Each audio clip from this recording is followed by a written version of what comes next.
Good afternoon, and welcome to Quill Healthcare's webinar called Growing Your Practice with Social Media.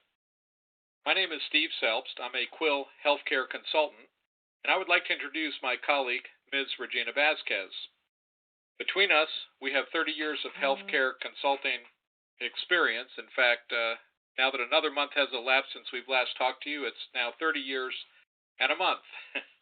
And we specialize, our skill base is in payer contracts analysis, negotiations, general healthcare consulting, credentialing, and marketing practices, services to payers and employer groups. Between us, we have actually negotiated about 10,000 contracts. I am really pleased today to welcome you to Quill Healthcare's fourth monthly added value webinar for practices.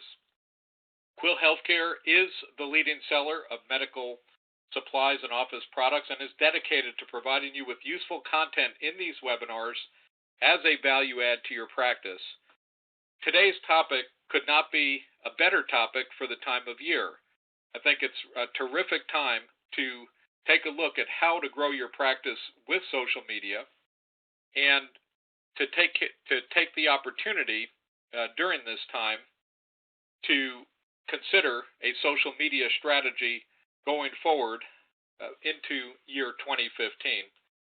So that will be the focus today, is how to grow your practice through the use of social media, a very compelling topic for us all. Our speaker, Ms. Jamie Burkamp, is the Chief Speaking Officer and Managing Partner of eMerge. And before I tell you a little bit more about Jamie, what I'd like to do is just cover a couple of quick administrative matters so that we can make this session an enjoyable session and an interactive exchange for those who are participating. First of all, if you would like to ask a question, there are a number of different ways of doing so. You may send an email at any time from any device during this session to the email ID info@healthsense.com, and my colleague, Ms. Regina Vasquez, will be gathering your questions, and during pauses during this session, Jamie will be pausing at every 15 to 20 minute intervals, and during that time, we will take questions both through info@healthsense as well as live questions over the phone. If you would like to participate in the question and answer sessions, what you may do is simply press *6 on your phone during the question and answer sessions, and when you're done asking your question and conversing with Jamie, then at that point press *6 again, and you may that would then free up the line so that it will silence again and enable everybody to enjoy the session and get the most out of it. If at any time you lose contact during this session, please simply type join.me/healthsense, and that will restore your session. I have seen a number of things flashing up, I think, about the phone number. Let me ask Regina if you could please, just on the instant chat, remind people that they need, if they haven't already, they need to dial into 213-226-1066, conference ID 371-675-999 #.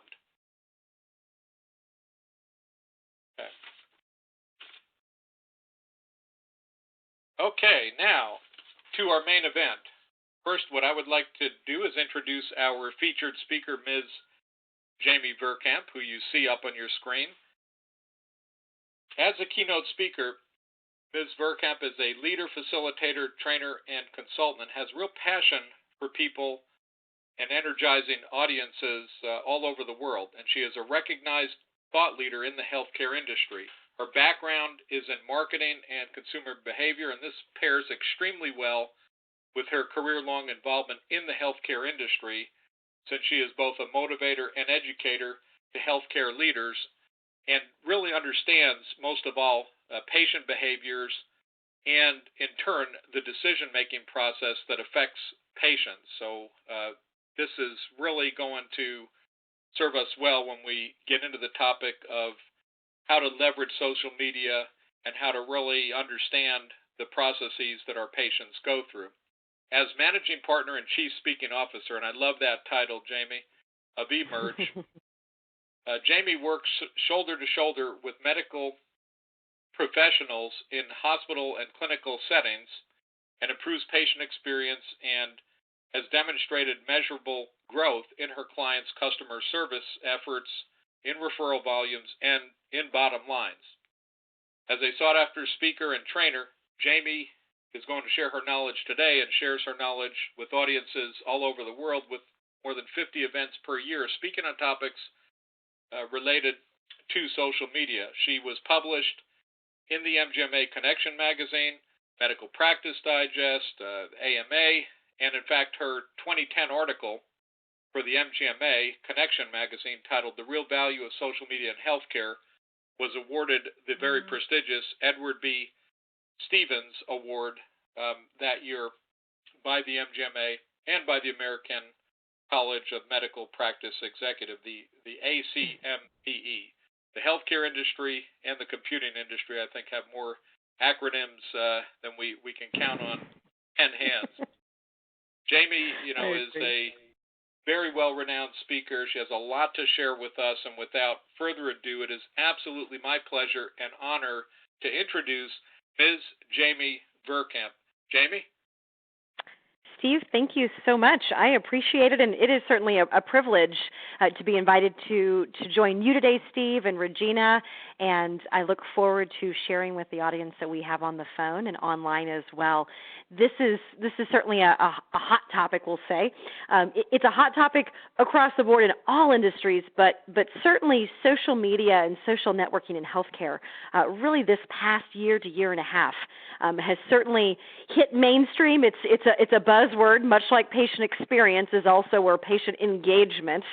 Both those two terms are buzzwords, and they're actually trending on Twitter, and it's interesting to see the conversations that take place and the notice that we are all now taking of these digital tools, of the online tools, of the social networking opportunities that are here, not only for us to connect with our patients from a marketing standpoint, because certainly we know that channels like Facebook and Twitter and YouTube allow us a great platform from a marketing perspective to reach out to our patients, to share our message, to further educate them on what we can do for them in our services, but it also allows us an opportunity to create a better informed, better educated healthcare population. Our patients are smarter. We know that patients are now turning to the internet more and more for information. They're turning to Dr. Google, and so this allows us a way to educate them as well, and it's certainly a way to engage them with our office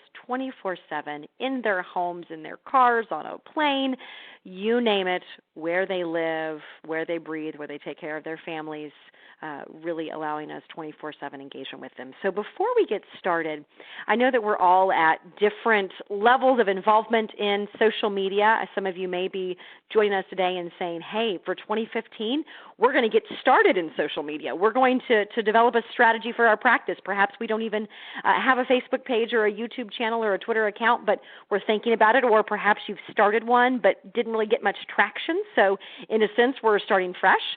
Others, you are certainly probably well-versed in your social strategies. You're moving right along, and it's my goal today to really speak to both sides of our audience, the folks who are looking to develop a strategy, who need to get started, but also talk to the folks who are more advanced and looking for new ways to engage people, better ways to continue to grow your practice volumes, to grow your word of mouth, your brand awareness, and also engage your patients as well. So we're going to hit a lot of information. I'm going to talk fast. I'm from the Midwest.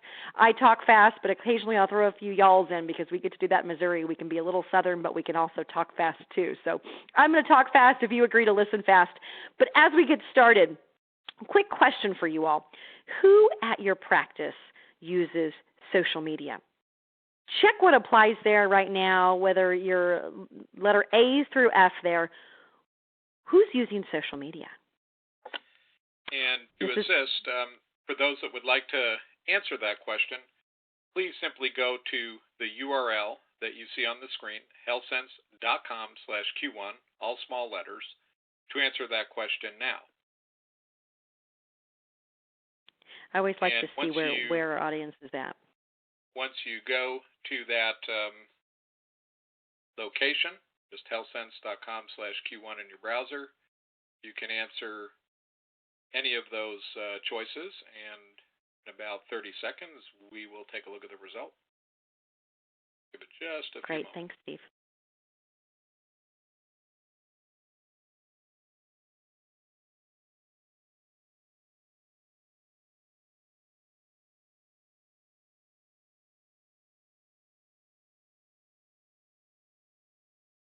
Okay. All right, Jamie. We have some results in already, so this may be Excellent. a good time to review those results, which we now have up on the screen. Perfect. You know, I love to see all the above, and it's certainly, Steve, as we're getting the results in, the 42% say all the above, and that's not surprising. You know, even just several years ago, it was interesting when I would stand up in front of an audience, whether it were physicians, whether it were hospital-based leaders or private practice-based leaders.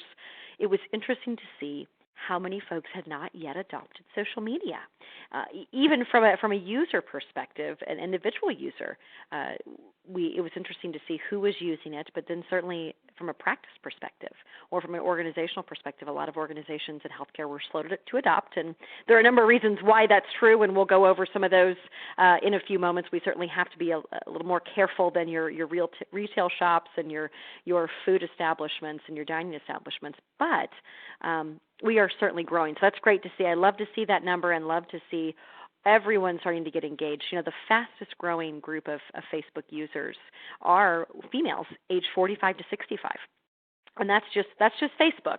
I kind of laugh and giggle. I have we're adding now almost 6 nieces, but I have nieces ranging from 17 years old to a mere 6 months old to one on the way this spring. And I always laugh because our 17-year-old, she really kind of keeps us abreast as to what's happening, in social media and trends. And I was talking over the Thanksgiving holiday, and we were talking about how how the fastest growing population is now females aged 45 to 65. And Hannah, my 17-year-old, she was kind of giggling. She says, well, it's because all the teenagers are getting off Facebook, because we know that you all are all on there now creeping on us. It's no longer stalking. It's now apparently creeping, and we're all getting too involved in their lives, and we know too much about them, and so they're getting off of Facebook, and they're heading to other avenues to share their information. But I do think that's interesting, and we're seeing that across the board, that no longer is there really a demographic that fits in as a quote-unquote social media user.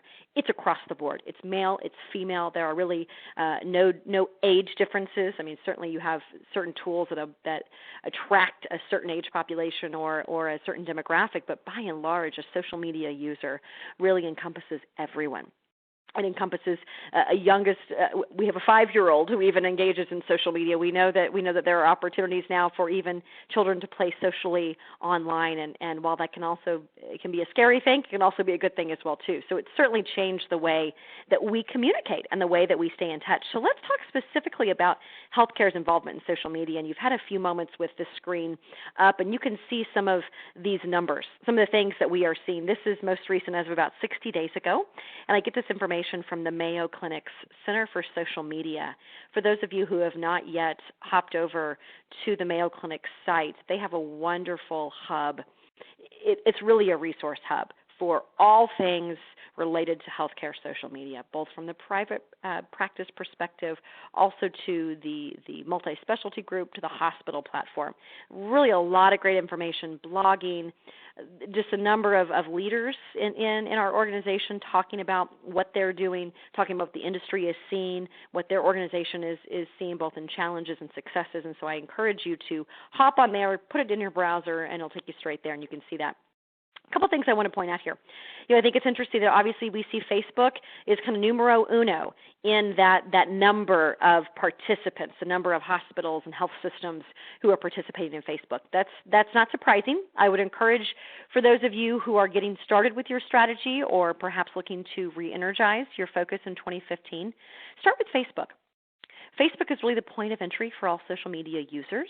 It's again heavily, it is skewed female, not as skewed female as some tools, but it is certainly heavily used by females as a great way to communicate. And what we are seeing, both from my consulting side of things, but also just across the industry, is that Facebook continues to lead the way in being a great place for easy traction, if you will. I use the term easy, right? Easy is relative, but to really see traction in your social media efforts. Facebook is a great way you can share pictures, you can share articles, stories, videos, and we'll talk more about content here in a little bit. But it's a great place to start engaging with your patients. And the patients are now being trained to look for their physician's Facebook page, their business page. And certainly we want to keep our physicians interacting with their patients via their practice page or their business page. But they're looking for it. They're looking for their doctor's offices online to some check in, as we talk about Foursquare, or even check in on their Facebook pages, but to make comments, to get information. I would encourage you to start there. If you're renewing your efforts, definitely put your main focus on Facebook. We don't want to put all of our eggs in one basket as it relates to anything marketing. But Facebook can be a place where you'll probably see some quick wins. You'll probably, you tend to see your fan base or your reach pool grow the fastest there, because certainly the challenge that exists are the what to post, and then are we having someone see what we're posting, right? What information is there for people? And Facebook can sometimes be a great way to get some good traction and a few good wins in. So start there. I would encourage you, as you are starting your presence or as you're looking to advance your strategy, look to YouTube. YouTube, number one, is owned by Google.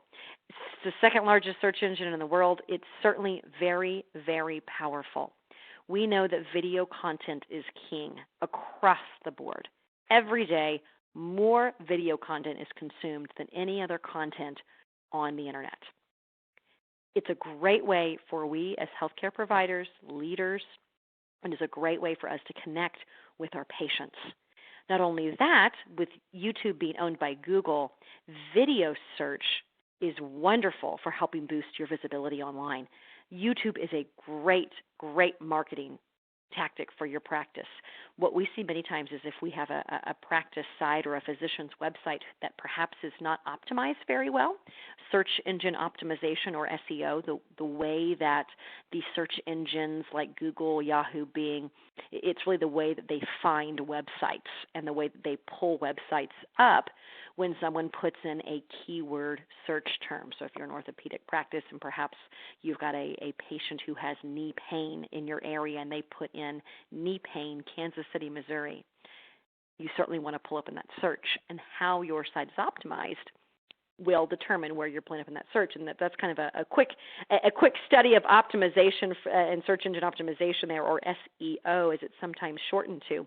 But YouTube can be very valuable in helping your practice pull up. And what we're actually seeing is with the ability to tag your YouTube videos. So, for example, let's say, again, we'll go back to orthopedics there. You have a physician of yours who specializes in knee replacements, and they share a video about common knee pains and signs of issues in runners, perhaps, and they talk about the different methods of injuries, and then also healing and possible surgery options as well, too, and they tag that video knee pain. What we will see is if their site's not optimized, may very well happen that the video that this physician produced on knee pain may pull up higher than their own practice website or their personal website. So it's interesting. I would encourage you to really look into YouTube, really if you're starting as well too, but certainly if you're looking to advance your strategy. Some excellent benefits as we look at the overall online and the internet marketing tactics out there. Foursquare. I will tell you what, we'll kind of just, you're okay, Steve, we can kind of hit Foursquare real quick and then we'll move on from there. Quick comment on Foursquare. Foursquare is a geolocation app. It allows you to check in when you are at a certain location. It's an app that used to be tied to Facebook. It used to allow you to check in via Facebook, and you could become the mayor, the governor, the president of a certain location. So if you're checking in at your neighborhood Starbucks, what you're telling everyone is you have a caffeine addiction, right, as you get that president's badge. But geolocation apps in general certainly have changed the way we communicate and the way that we share information. We need to be cognizant of it in healthcare, because not only are our patients checking in on Foursquare, but they're also checking in on Facebook. And with that check-in comes a number of comments, a number of posts. They really garner a lot of back and forth or banter online. It's interesting to see. We certainly want to think about the patient experience and customer service, the condition of our house, if you will. We certainly don't want our patients checking into our facility while they're sitting in our exam room an hour and a half behind their appointment time, taking a snapshot perhaps of an overflowing wastebasket. Would probably not be our best first impression for potential new patients. So keeping that in mind, the way that geolocation has certainly changed the way we communicate. And with that, Steve, we can kind of roll into that next slide and advance there as we talk about the way we communicate. Now we've got to think about what our patients want. You know, it's great to build a strategy, and it's great to think about engaging in social media, but we've got to understand what our patients want from us. And I would encourage you, take some of this information, go back to your practice, go back to your organization, but also take some time to ask your patients as well. Get a feel, get a pulse for what's taking place within your community, even in your community of patients. What we see nationwide is that a third of consumers are using social media specific for health-related content searches. They're not just going to Dr. Google, right? They're not just going to their Google browser and putting in symptoms or concerns. They're actually turning to social media channels, and they're looking for that information. A lot of times they're looking for information on reviews of physicians. Perhaps they have maybe received a list of referrals from a primary care source, or several names of physicians who their neighbors, their children's teachers or friends, parents and friends have recommended, and they're checking out to see whom they may connect with best, who may be the best choice to treat themselves, to treat their family members. They are doing their homework, and they're turning to social media to do so, both for health remedies and advice, scary as it may seem, right, but also for reviews, outcomes, the general patient experience. So we've got to keep that in mind. Social media is very searchable. You can now search Facebook, hashtags. If any of you have seen those, for those of you who say, what the heck is a hashtag, Jamie? That is the pound sign on your phone in front of a series of words. And half the time I think they don't make sense. I think people sit around just making up different hashtags. Can sometimes be a fun activity when you're really bored, I suppose. But hashtags are a great way to organize conversations. They're searchable. So, for example, I would encourage you all, whether you have a Twitter account with 8,000 followers or perhaps you don't even know what Twitter is, I would encourage you to go to Twitter, put into the search box at the top. You don't even have to have an account to do this. But go to Twitter and put in the hashtag, so pound sign, hashtag H, C as in cat, S as in Sam, M as in Mary. HCSM. That stands for Healthcare Social Media. And what that's going to do, it's going to pull up a huge feed, just like if you'd search Google. It's going to pull up a huge feed of lots of conversations that are taking place on Twitter, online right now. Physicians, we've got healthcare leaders, we've got consultants, we've got patients, you name it. We've got everyone represented in these conversations. And it's a way to search. A lot of great information there for you. You're going to see a lot of movers and shakers in our industry who are engaged in social media. Great conversations taking place there. I would encourage you, if you take nothing else out of today, that you do check out that hashtag, because there's a plethora of research and information for you there as you're looking to advance your strategies, also even just really advance your knowledge even of social media and what's taking place in our industry. The patients are going right there. We can now search social media. And the scary thing is, whether we do a direct search to social media or we perhaps go to Google, right, we're searching for health-related content. And conversations that are taking place on that hashtag, on the HCSM hashtag, are taking place, and physicians are talking about this. They are talking about how with over 88% of patients now Googling before they call their doctor's office, before they go in to see their physicians, with that many people Googling, they're being directed to content that is not vetted. They're being directed to content that frankly, any wackadoo, any nut right out there could post how to do open heart surgery in your living room floor. Certainly we wouldn't want that, right? But the general population doesn't always understand that Wikipedia is not the encyclopedia. It's user-generated content that may not be the best health information for them, for their families. It might not be health advice. And so there's a number of conversations now taking place amongst physicians talking about how they have really a moral obligation to help direct their patients to vetted content, to good content from their colleagues, from their academies, even create the content themselves because the patients are there looking for it.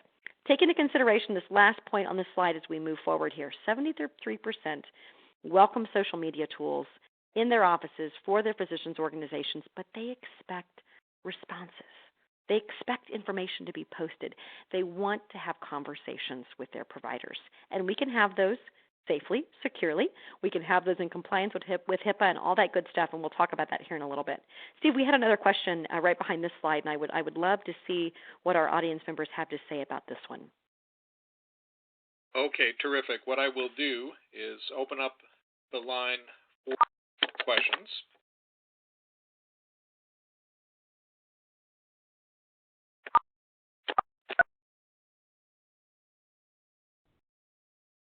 We will try again.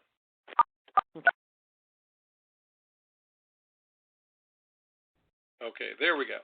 Now, for those that would like to ask a question at this time, please simply press *6 on your phone and fire away. So how I'm curious. Oh, great. It sounds like we have two folks. Go ahead, the person that just started to talk, go ask your question, and the next person right behind it, go right ahead and ask Jamie a question.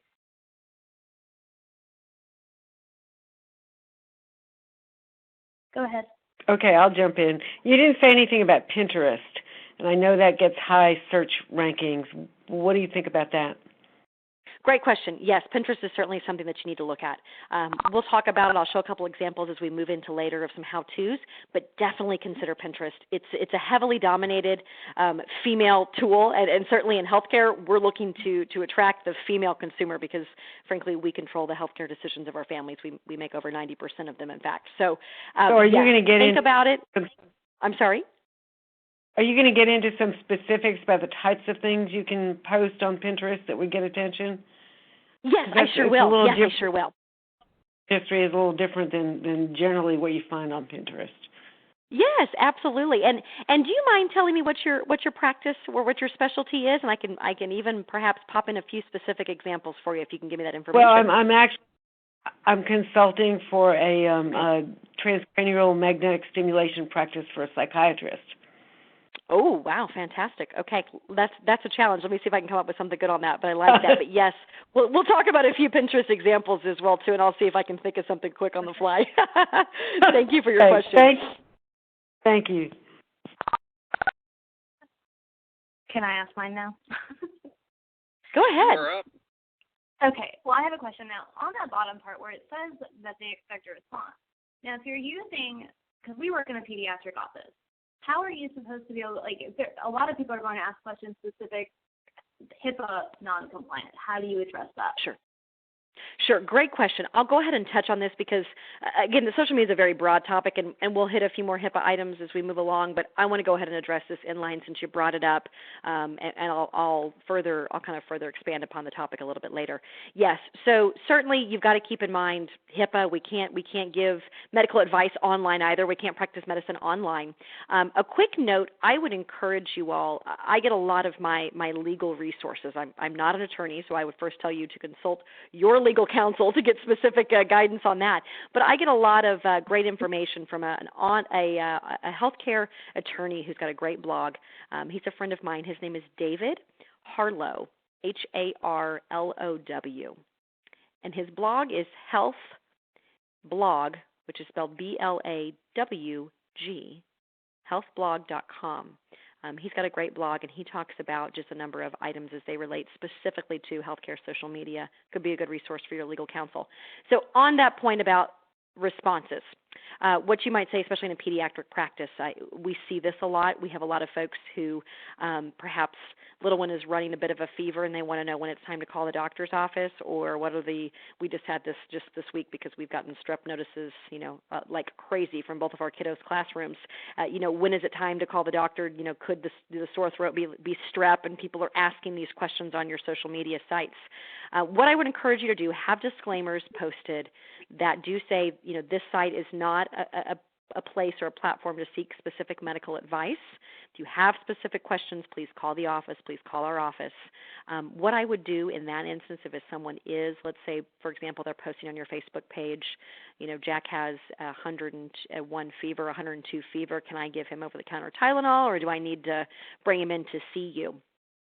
How I would encourage you to respond, because you certainly do want to, but in a way that would be probably more appropriate might be to direct that mom or that dad or caregiver. You might want to say, call. This is, thanks for your question. We appreciate your question. To give specific advice, we encourage you to call your physician's office. And then you can even direct them to your phone number. Yeah, directing them back. It's always great to direct people offline. Same thing with a negative response. If they were to post, let's say maybe they had a negative experience, what I always encourage and what I always say is to respond to the comment. You might say, Jamie, thanks so much for your feedback. We certainly appreciate any and all comments as we continue to serve our patients or as we continue to strive for the best service. And then call that patient offline, especially if you have their name and you can look up their phone numbers and their chart and all that kind of good stuff. Take the conversation offline. A lot of times they want to be acknowledged, but then we can take that conversation offline. So anytime you can do that would be great. Just don't ever dole out specific medical advice. Also be careful, too, from a HIPAA perspective. Be careful not to confirm nor deny a physician-patient relationship. So a patient can make a comment. They can share, maybe they could ask a question perhaps, or they could maybe even share a positive comment. We got to be careful there too, because we don't want to go online and say, "Oh, Jamie, thanks so much. It's always a pleasure to see you and your kids in the office, and good luck to you guys as you're moving this weekend." Right? You make some kind of personal comment where you're confirming a physician-patient relationship. Careful with those. I always say it's best to respond to the comment. Jamie, thanks so much for your feedback. Glad to hear you had a good visit. Leave it a little more vague, a little more general, so that you're watching yourself, because a lot of it is in the way that we respond. Again, consult your legal counsel on that. Different attorneys and different compliance officers have better ways of saying that perhaps, or ways that they'd like you to say it, but that's kind of a general format or a template for you to think about. Great question. Awesome. Thank you. Thank you. Hey, any other questions at this time? Going once, going twice. On we go. Perfect.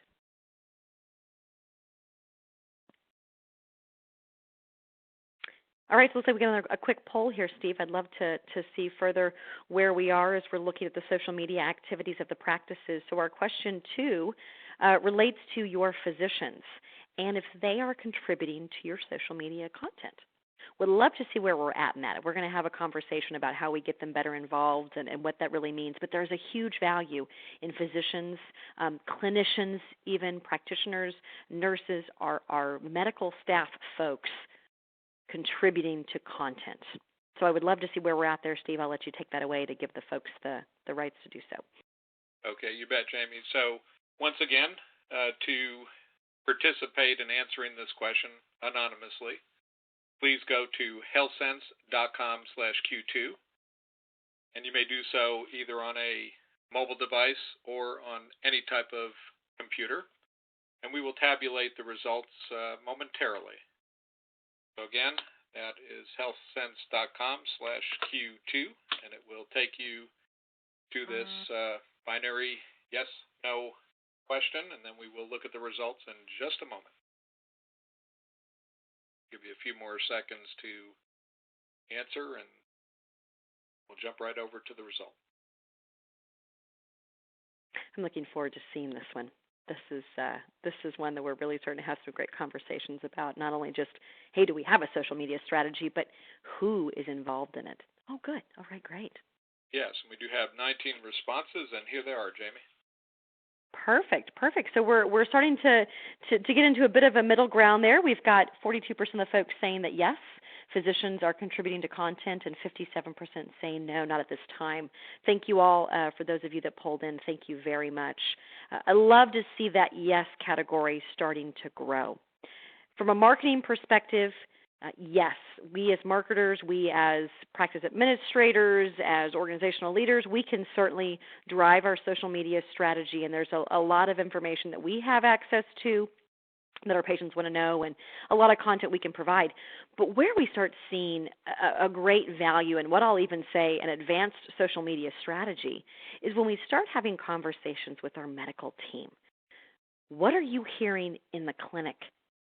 What are the questions that patients are having? What are those FAQs, right? Even to our call nurses who are on the phones. Nurses, what are people calling in and asking, perhaps right now for this specific time frame, right, and in our area of the country and the weather we're experiencing and the seasonal items that we have to deal with? What are we being asked? That can give us some great sources of content right there. It can tell us what resources our patients need. What information do they need?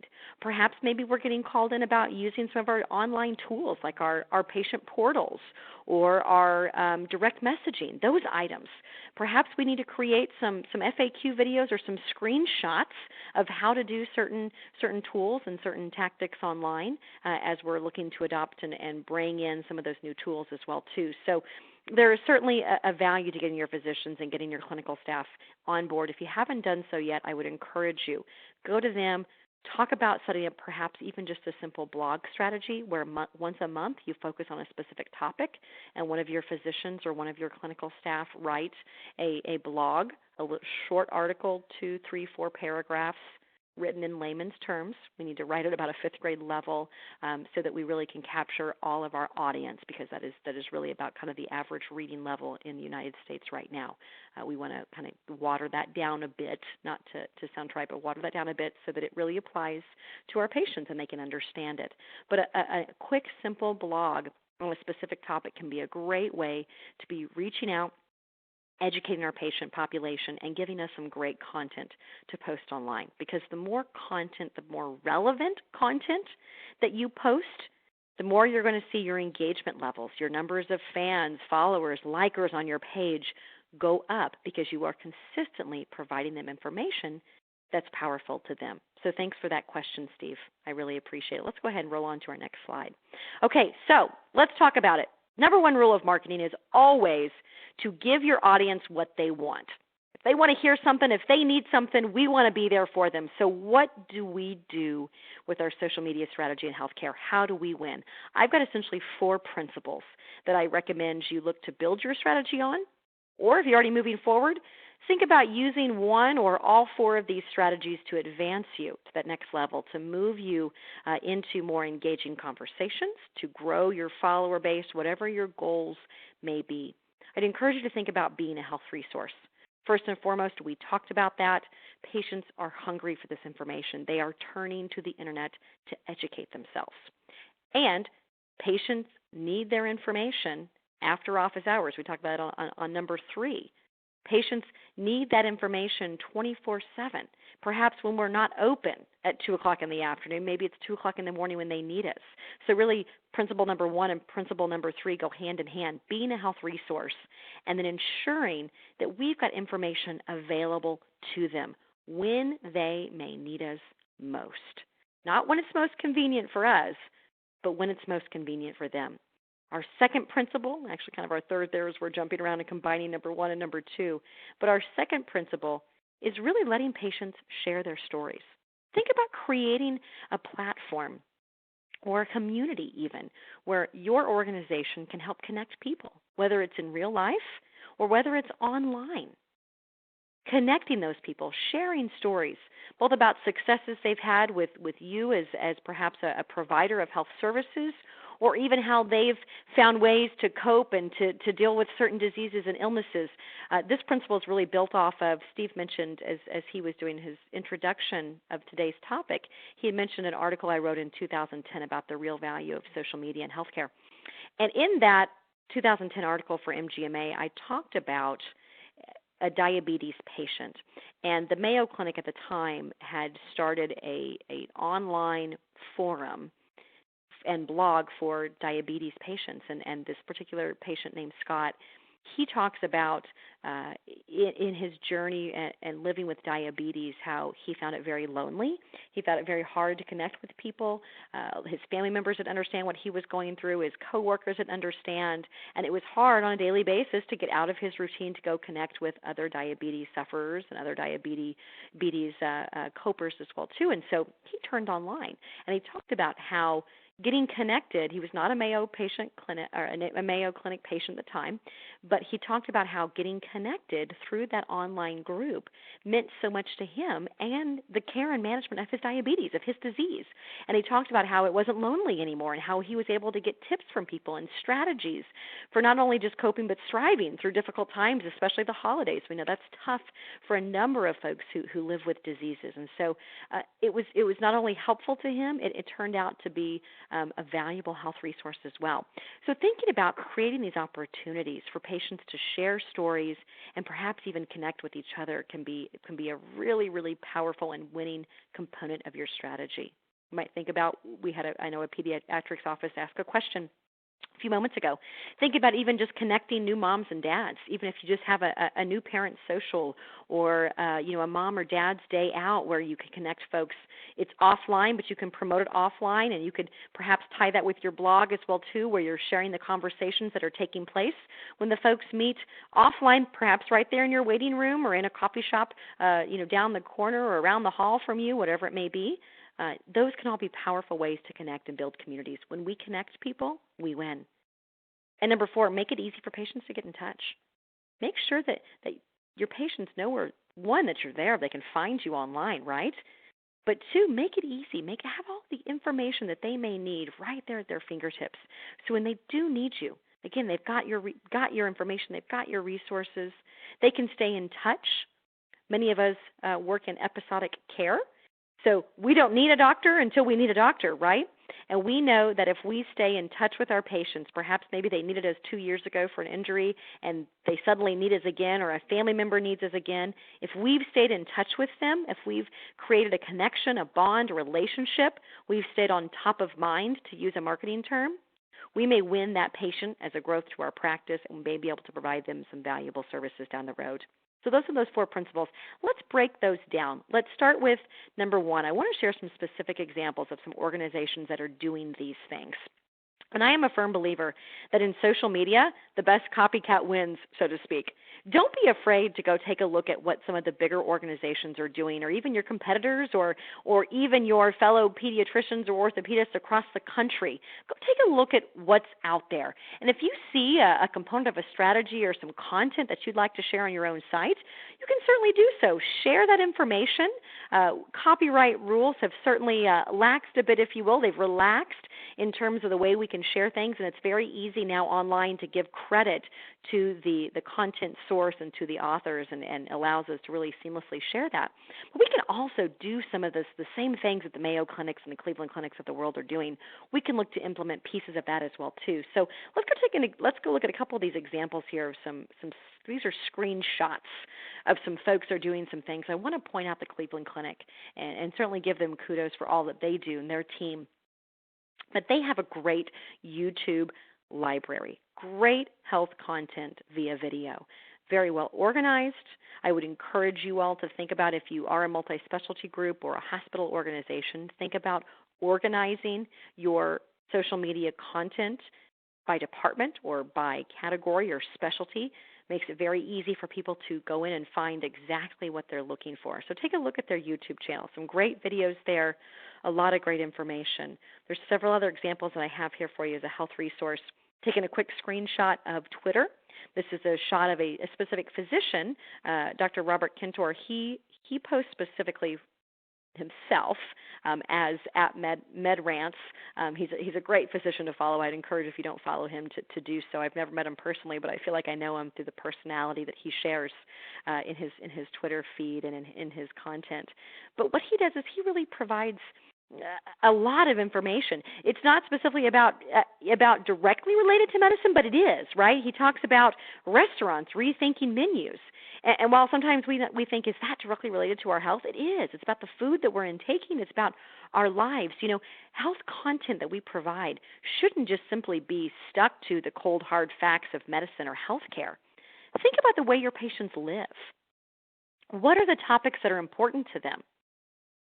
Pediatricians, certainly we're looking at moms and dads and how to care for the kids, right? But it may go beyond simply talking about the sniffles and the runny noses and the strep throat. Perhaps it talks about how to make the evening time easier, transition from work and school to dinners and homework and bed, right?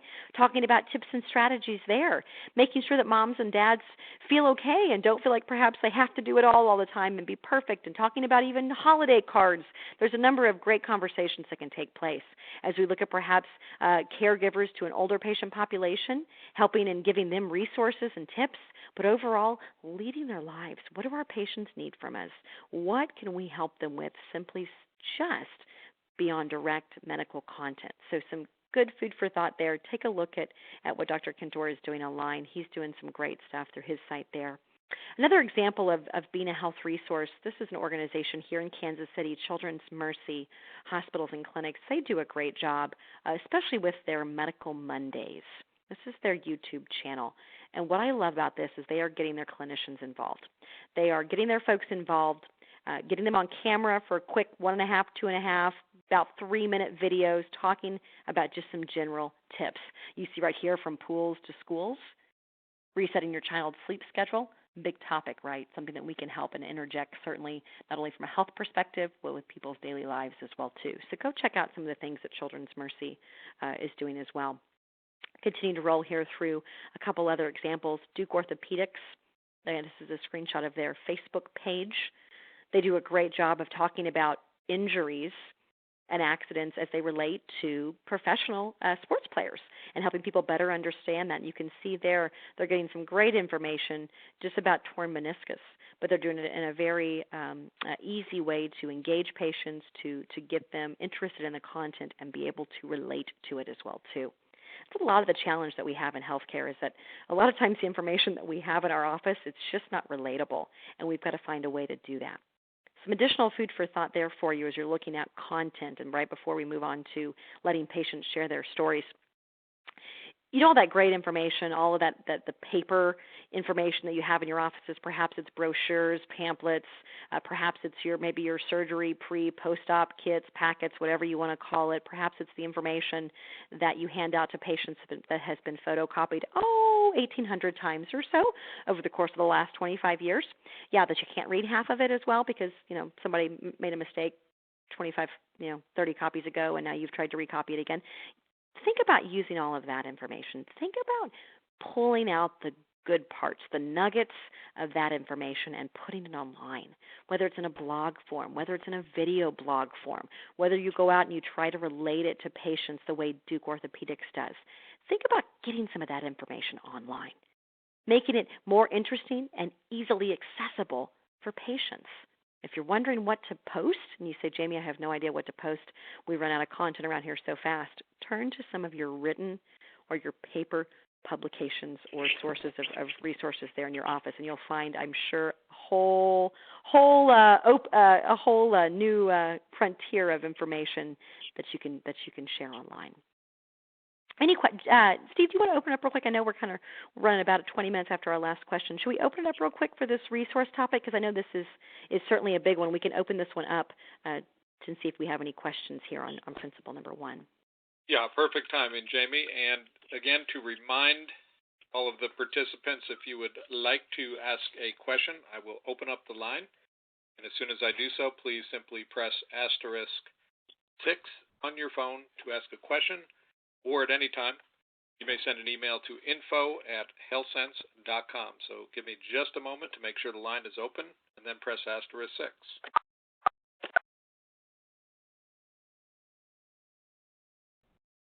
Okay. Step right up and please ask your questions.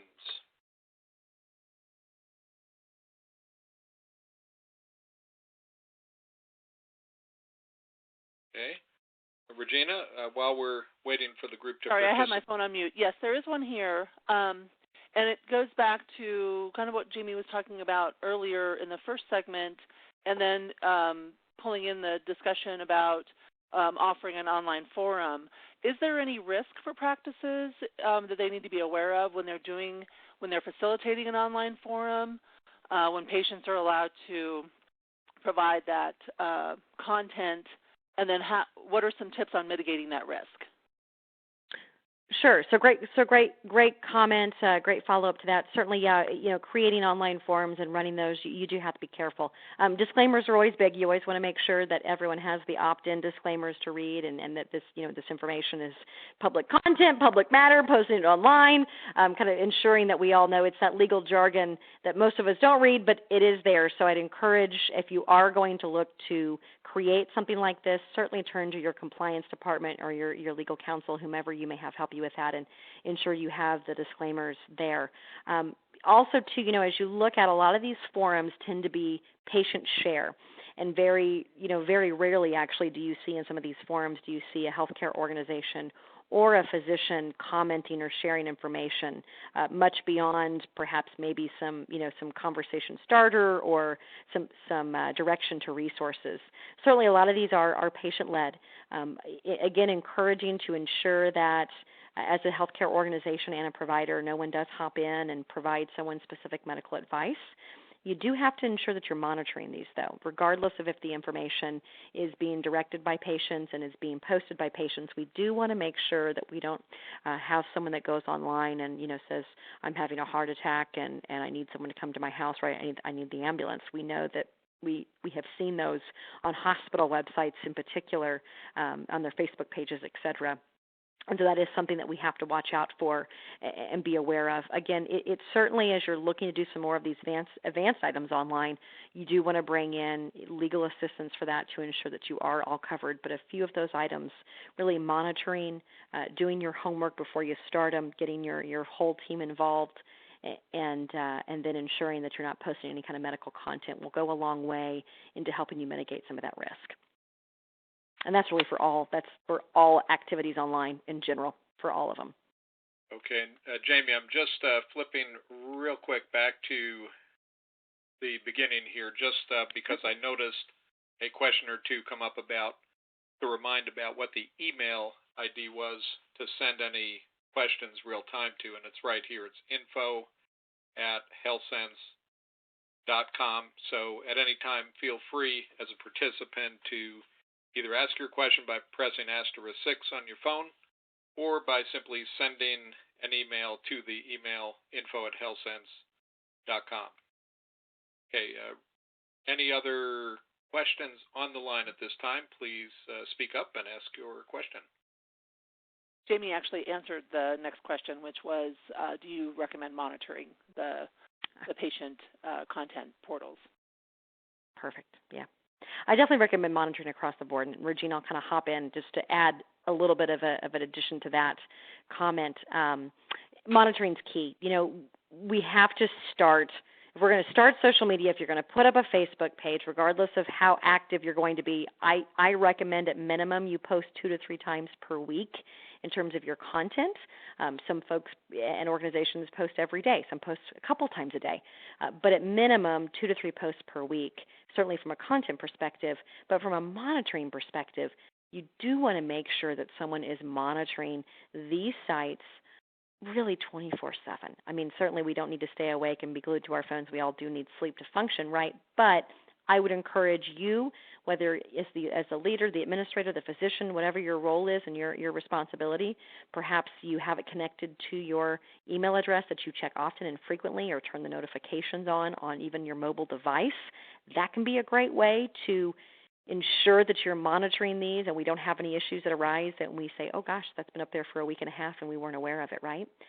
Also, too, I encourage another strategy that we use in some offices, perhaps at an administrator that may be pulled in many directions or doesn't have the time to add this to their plate.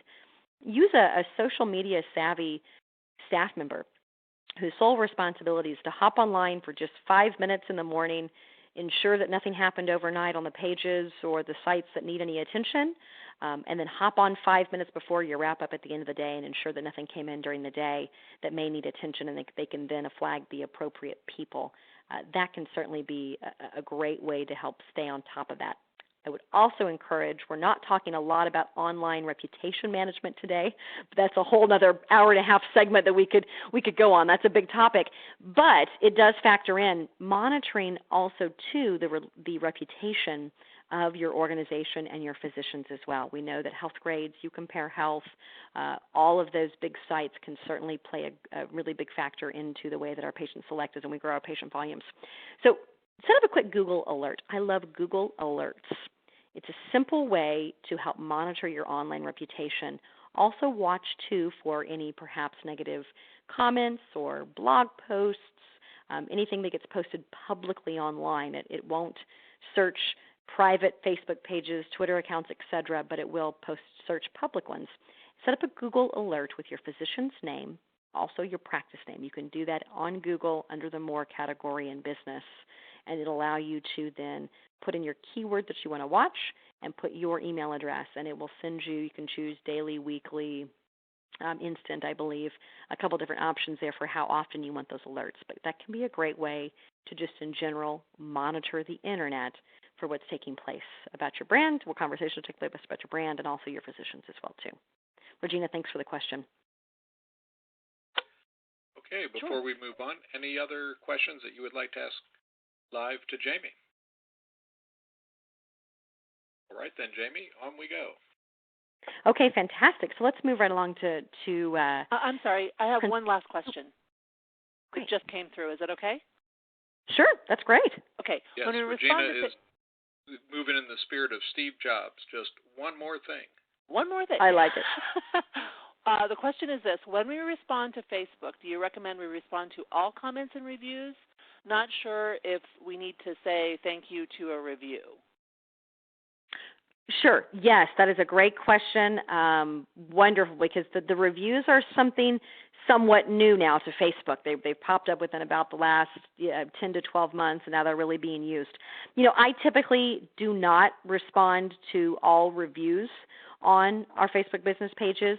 That can get a little bit, I feel like, redundant and also can almost kind of hinder some of the reviews that you're being left. Now, certainly if you see someone who, one, shares an excellent review, perhaps they share a very elaborate story that you didn't know anything about in your organization, or perhaps it's an opportunity to further share their story. We'll talk about that in principle number 2. I would reach out to them. I get to hear more. I think about getting them on camera perhaps for me, become a brand advocate, right? Share their story in more avenues than simply just that review. But then also, too, for negative ones, of course, I would take that as an opportunity to certainly contact the patient offline, see what happened, learn from our mistakes.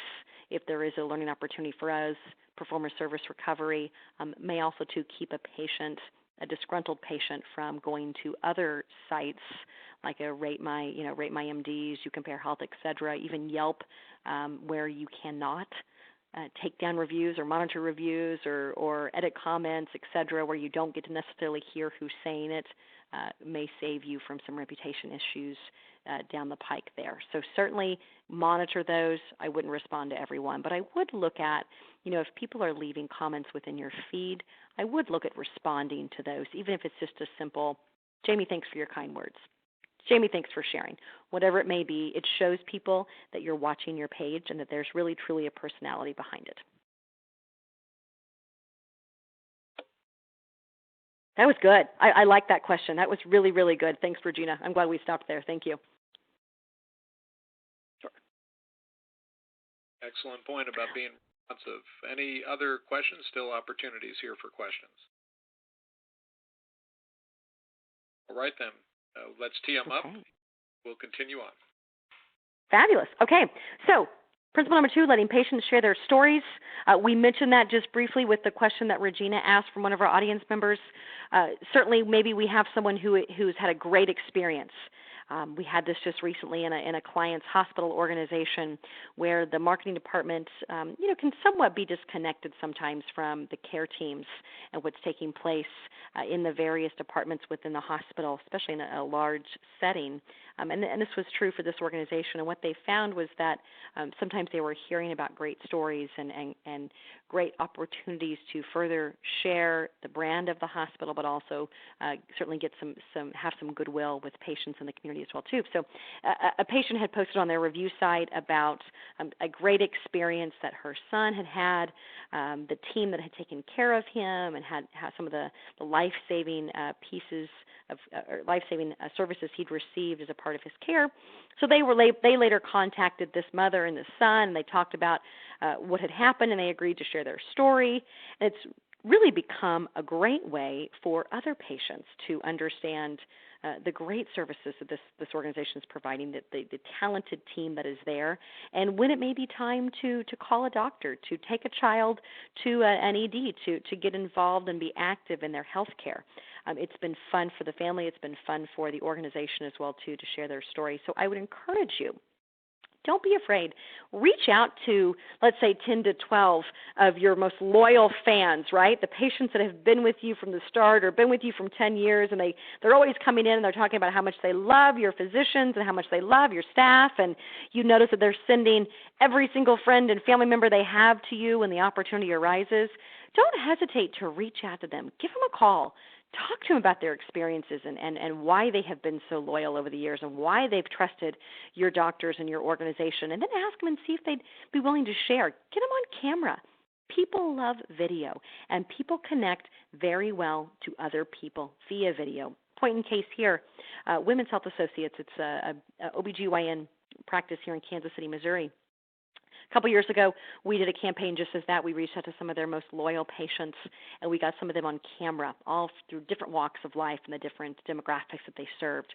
And what was interesting, you can see here from this really quick screenshot, was that we posted one of the videos that we had shot and had edited just barely and shared up, but it very quickly it prompted several other patients to go and share their stories as well, too. And I think that's what's so neat, is that many times when we start sharing one or two patient stories, we have more come out, and they want to share theirs as well, too. And suddenly, from a reputation perspective, when we have new patients who are looking to find a physician that fits them, find the physician that's best in their area, right, has the best reputation, they suddenly see all this great information about us, and maybe there might be a negative review or two out there, but all of this wonderful content, these positive stories that we do control and that we're sharing, they certainly shadow, and then they kind of take that negative comment and really certainly make that a wash for the patients, and they see our real personalities, and they see the patients that are happy.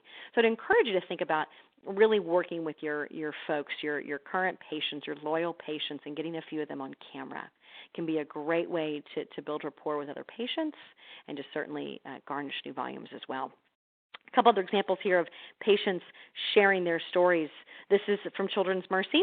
They encourage people to write in under a Share Your Stories tab on their Facebook page, and then they post these great podcasts and videos up right there on their website so that other families can see what Children's Mercy families have gone through and where they're at today, to give hope, to give encouragement. There's a number of excellent ways to do that. I think certainly in children's care and even in orthopedics and a number of specialties, but specifically I've seen some of those videos be very moving to see either children going from certainly a scare to having great care and being on the road to recovery and living full lives, and then some of the injuries or the prolonged items that orthopedists can take care of for our patients, and to seeing people from going from no mobility to full mobility again.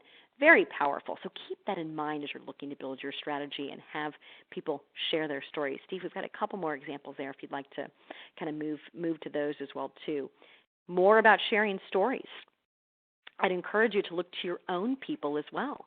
Are your staff members, are your physicians, your clinical teams, are they involved in medical missions and philanthropic work in the communities? If so, use your social media as a great way to share those stories as well.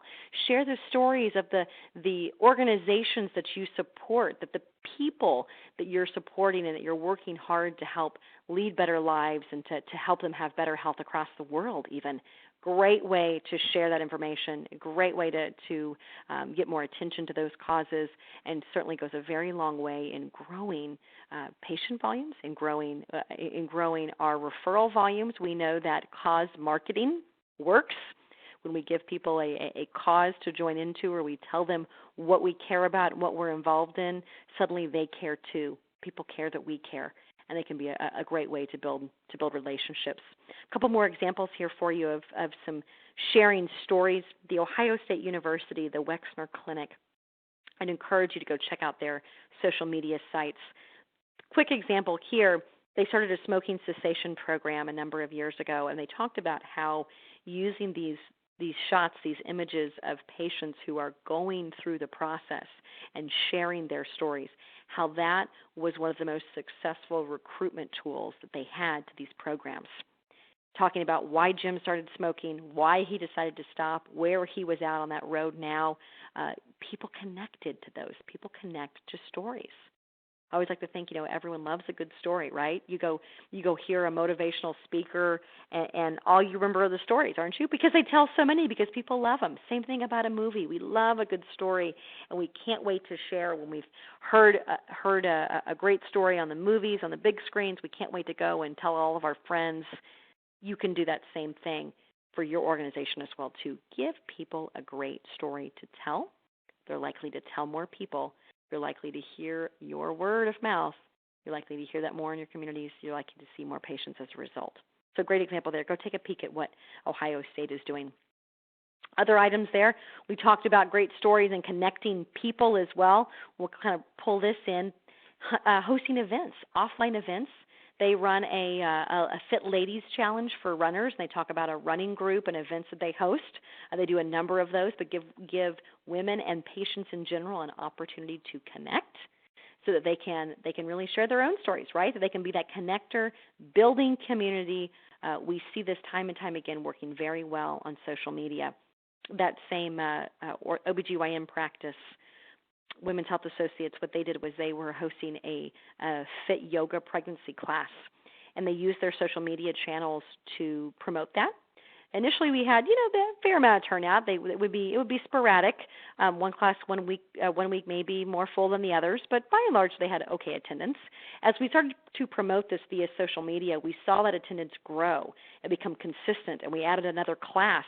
And suddenly, it was a great way for these pregnant moms to be, and moms happening again, right, having other children, connecting with each other. And they were connected because of their physician's office or because of this practice.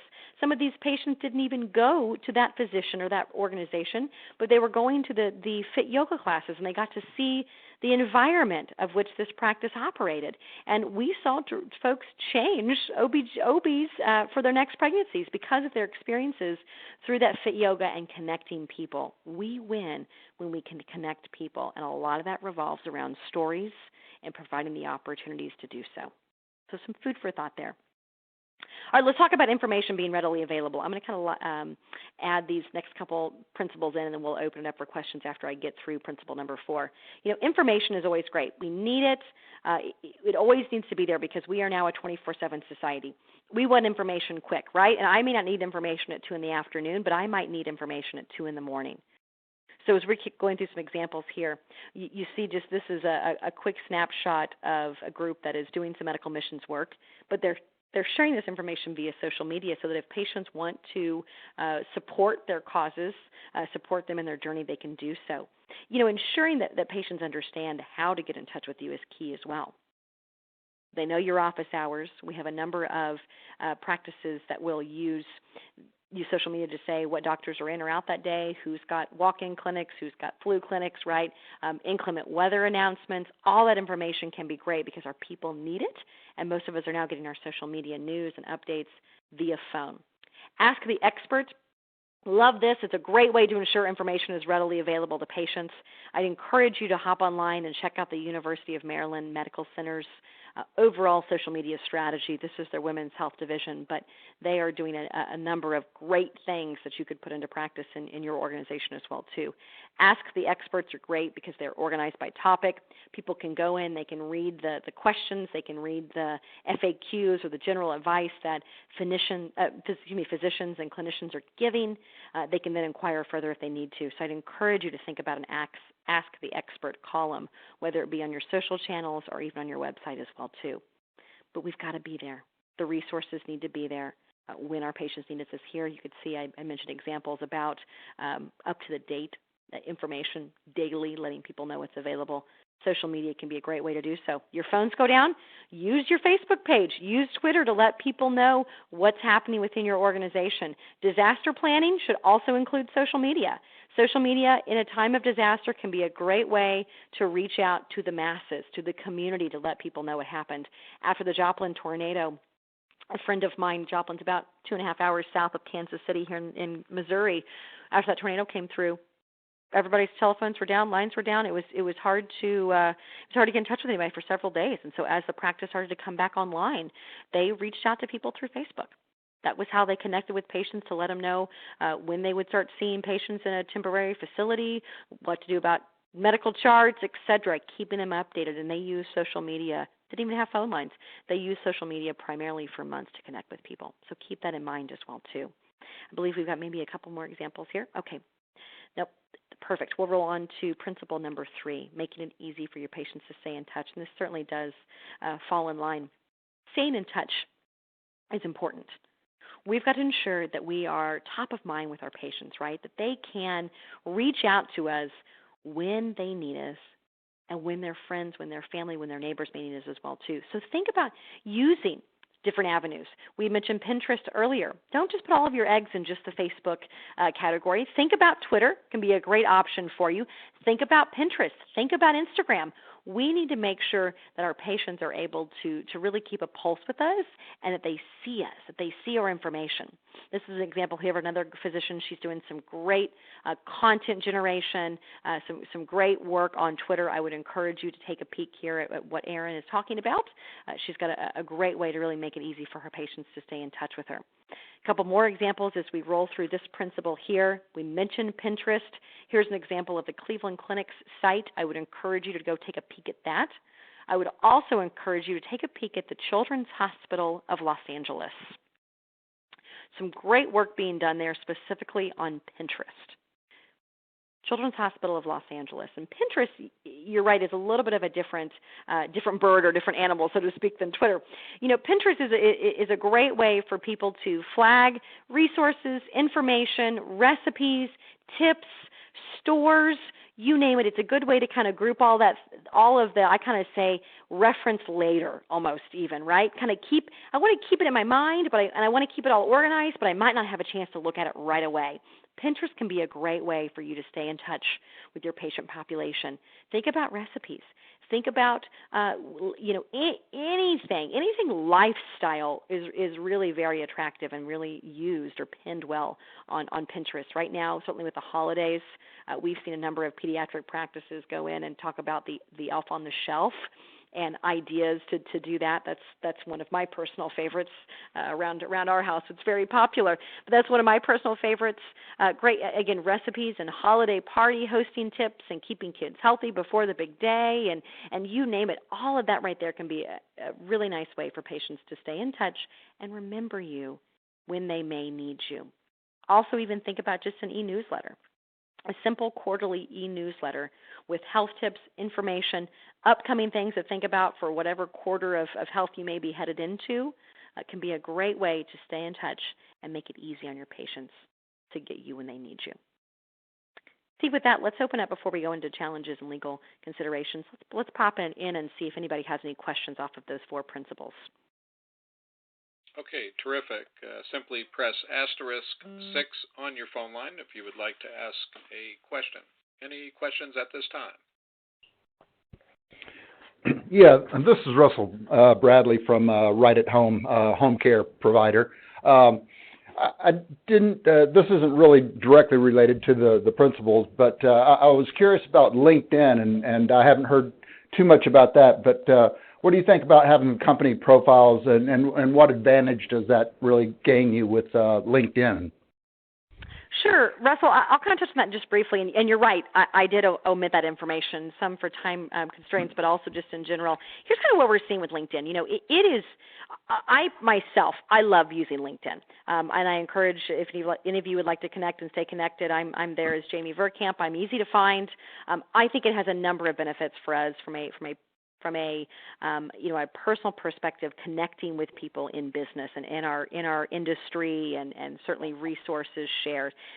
I wish LinkedIn would have a little bit more of a robust offering for business. You can certainly create a profile for your organization or for your company, but as a business, there's not a lot of two-way connection and engagement taking place right now. And since we are looking at from a health perspective, really this topic and what we see a lot in healthcare is really B2C, business to consumer marketing and conversations.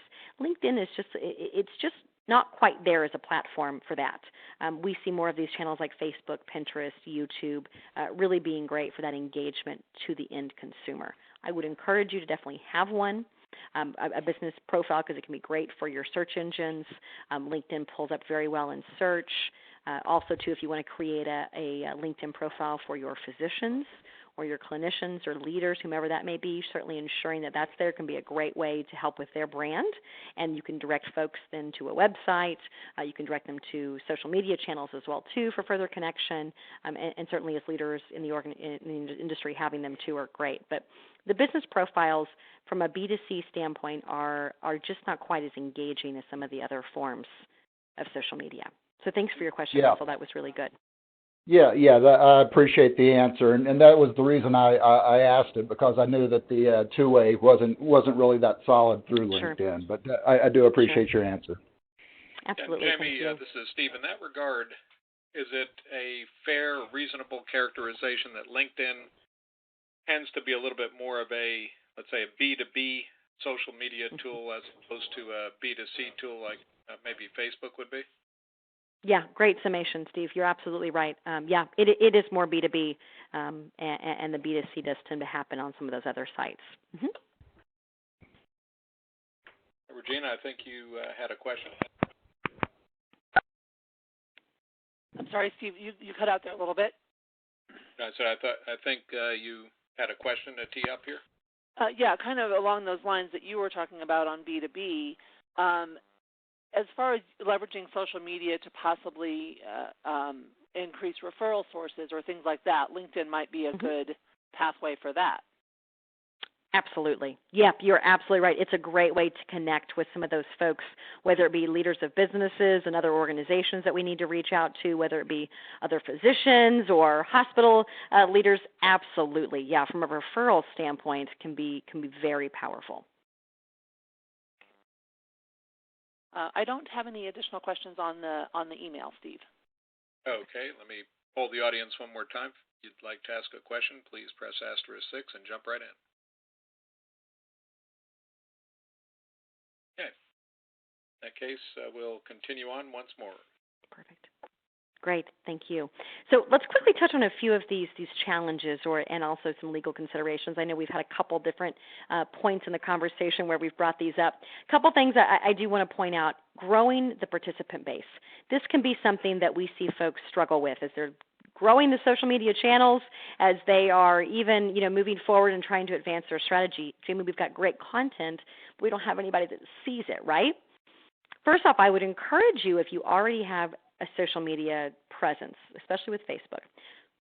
We'll go back to that for a moment. They have a great Insights tab. As an administrator, you can see the insights on your Facebook page. Go in and take a look at that. It's an analytical dream come true. They're really doing some great things in terms of talking about the number of people that your messages reach, about the number of times your content is viewed. There's a lot of great insights there for you that can help you really drive some of your content that you're posting, but also help you grow that participant base so you better understand what your audience likes. What are they consuming? What are they engaging with us on? I would encourage you, don't just pull if you build it, they will come, and think that if you put up all of these social channels, but by the end of the month, you're going to have 13,000 likes and followers and all kinds of good stuff. It's going to be great. You've got to let people know you're there. Think about updating the signage in your office. Think about updating your on-hold messaging. I also encourage you heavily to get your staff involved. Let them know what you are doing online. Let them know why you are doing it.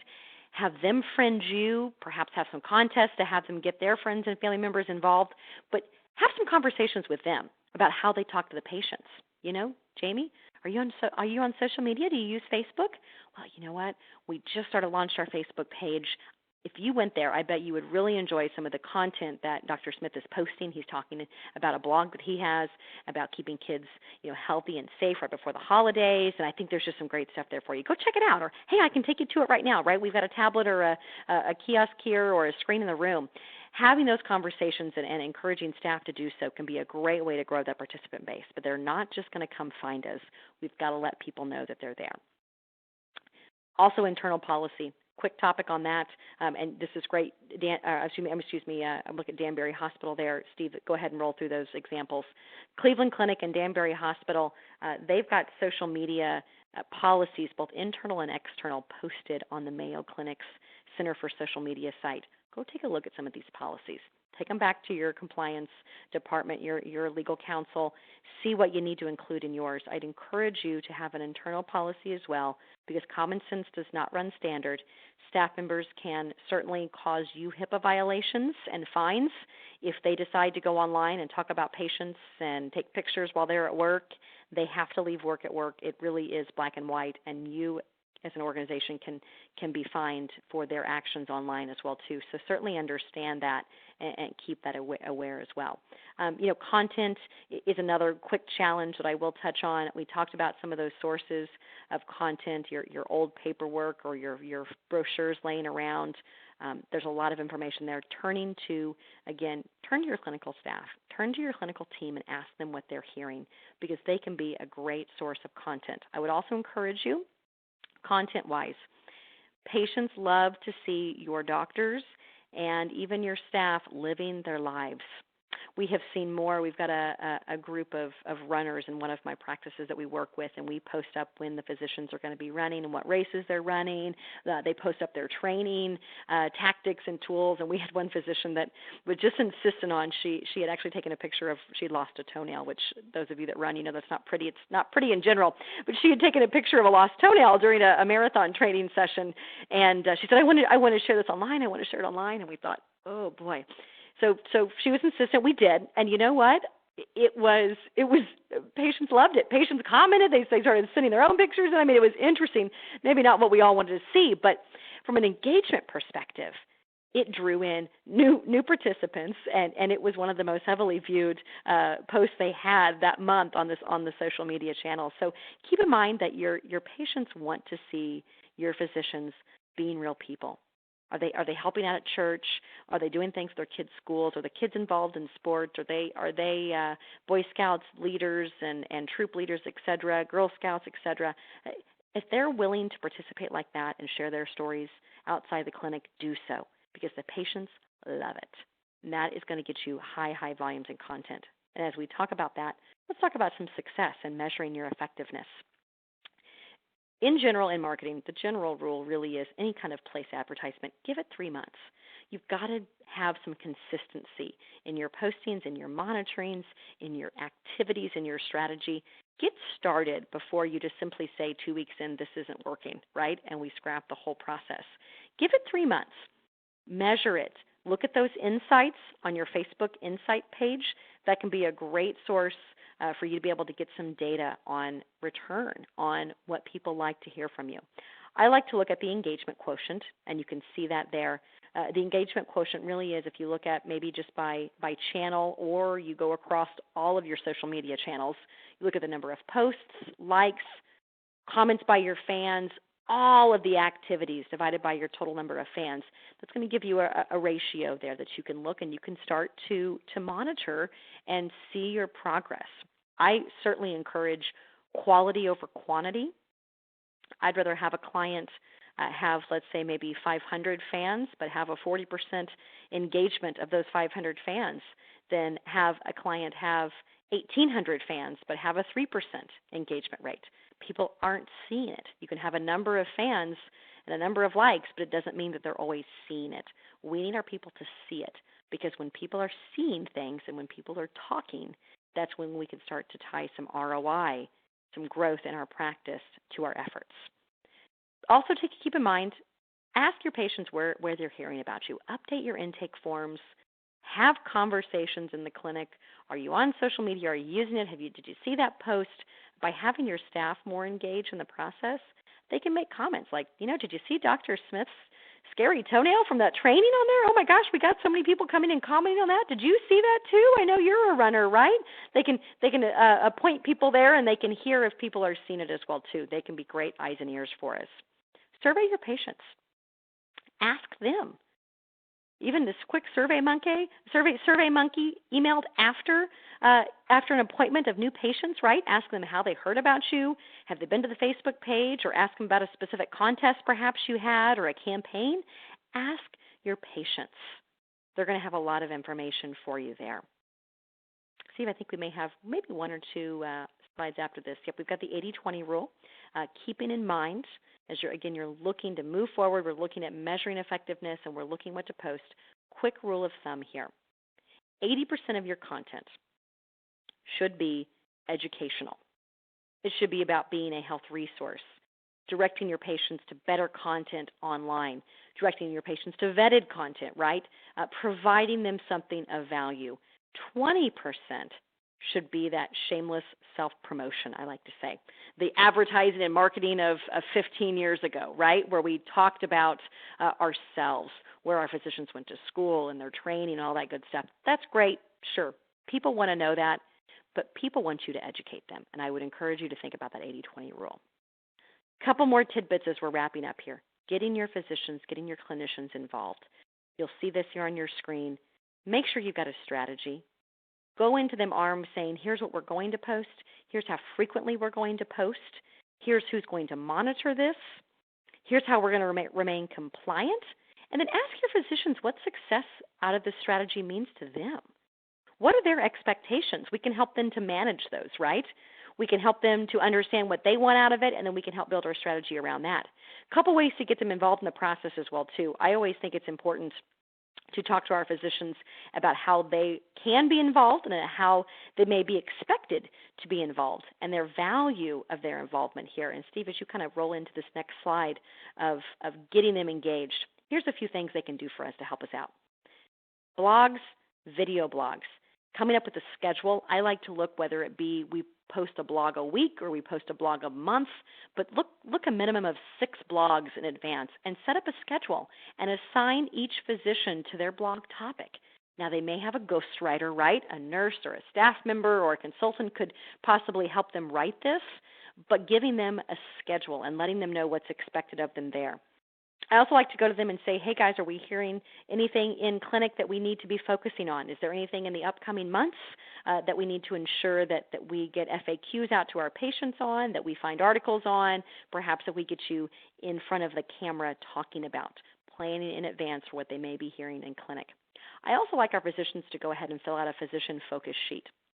And that may be anything from kind of a bio sheet of where they went to school and what they like to do on the weekends to why they got in medicine, any kind of unusual or unique situations they've been in, philanthropic work. Get all of kind of that info about them. What do they like? What makes them tick? What do they have coming up in terms of events they may support, host, work with their kids on? If you can get all that information down, that makes for great content.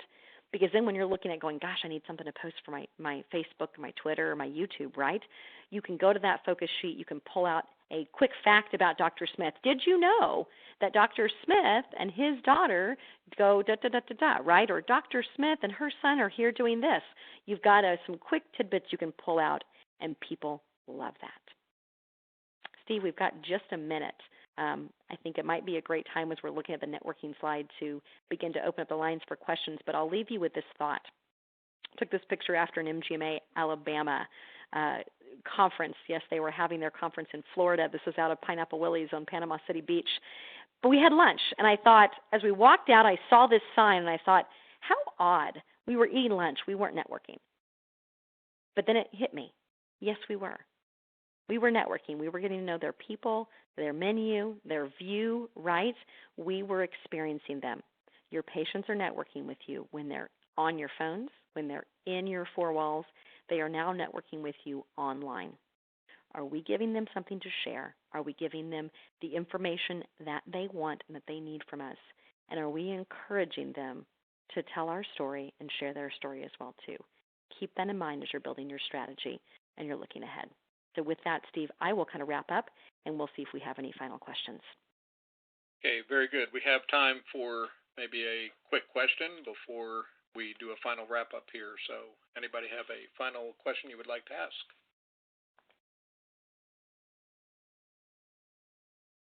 Okay, then I'd like to cover just a couple of quick items with you. First of all, on behalf of Quill Healthcare, we thank you for attending this webinar, and I am absolutely certain that we all walk away with a perspective today about how to put social media to work for our practices. And towards that end, as a thank you for the participants, up on the screen is a copy of a discount on our healthcare supplies, $20 off when you spend $50 or more using that promo code, or $40 off when you spend $100 or more in healthcare supplies. And this particular promotion can be invoked anytime up until January the 4th of 2015.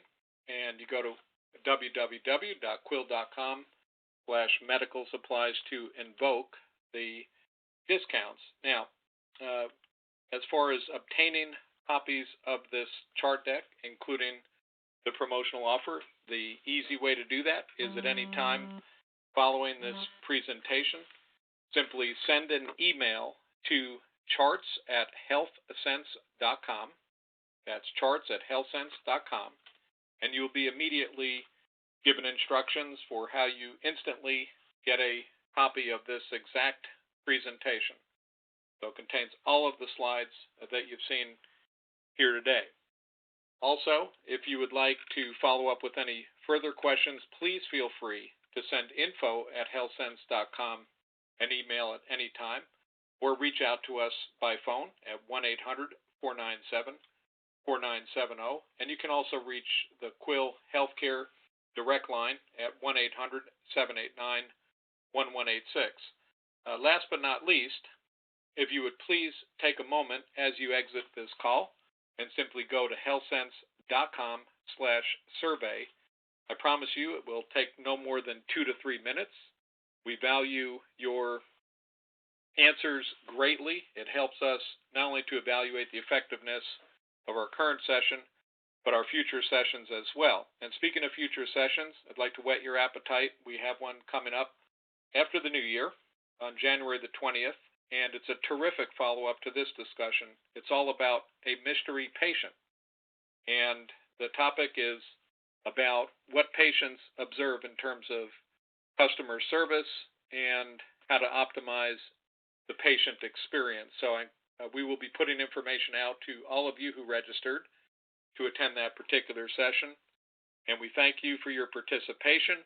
We wish you a very happy holiday season, and we look forward to having a very successful 2015. And most of all, I want to thank our featured speaker, Jamie, who has done just a fabulous job here today of conveying the importance of social media to medical practices of all types. Jamie, thank you for being our featured speaker, and thank you for the outstanding job and information. And for all of you, I wish you a happy holiday season and a happy new year. This concludes our last webinar for the year 2014. Thank you for attending, and goodbye.